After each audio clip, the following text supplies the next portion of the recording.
श्रीराम समर्थ. जय जय रघुवीर समर्थ. अनुग्रह देताना अगदी सामान्य माणसाला श्री ब्रह्मचैतन्य महाराज जो त्रयोदशाक्षरी मंत्र देत असत तोच मंत्र त्यांनी श्री ब्रह्मानंद महाराजांना दिला होता. पण एकदा मंत्र मिळाल्यानंतर त्या परते जगात सत्य नाही अशी घट्ट धारणा धरून त्यांनी त्या मंत्राचा मोठ्या चिकाटीने जप केला.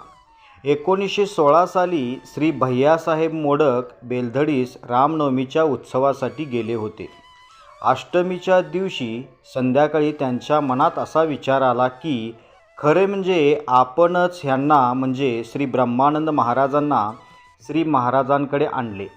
ते मात्र तयार झाले, आत्मज्ञानी बनले आणि आपण होतो तसेच राहिलो. ह्या विचाराने त्यांना उदास करून टाकले. तिन्ही सांजाची वेळ झाल्यामुळे अंधार पडू लागला होता. इतक्यात त्यांच्या खोलीत श्री ब्रह्मानंद महाराज आले आणि चल काढ चंची असे बोलले. 5 मिनिटापूर्वी भैयासाहेबांनी आपली चंची कोनाड्यात ठेवली होती. ती काही केल्या अंधारात सापडेना. तेवढ्यात कोणीतरी कंदील आणला, तो समोरच चंची सापडली.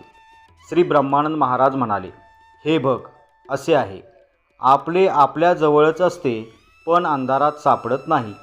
गुरुकृपेचा दिवा आला की ते चटकन सापडते. माझे यात काहीच नाही.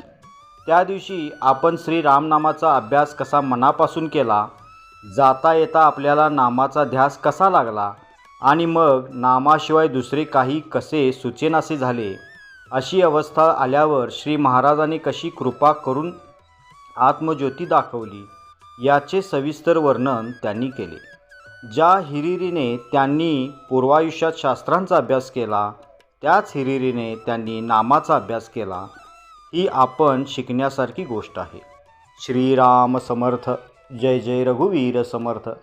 श्री अनंतकोटी ब्रह्मांड नायक राजाधिराज सच्चिदानंद सद्गुरु श्री ब्रह्मचैतन्य महाराज की जय. श्री ब्रह्मानंद महाराज की जय.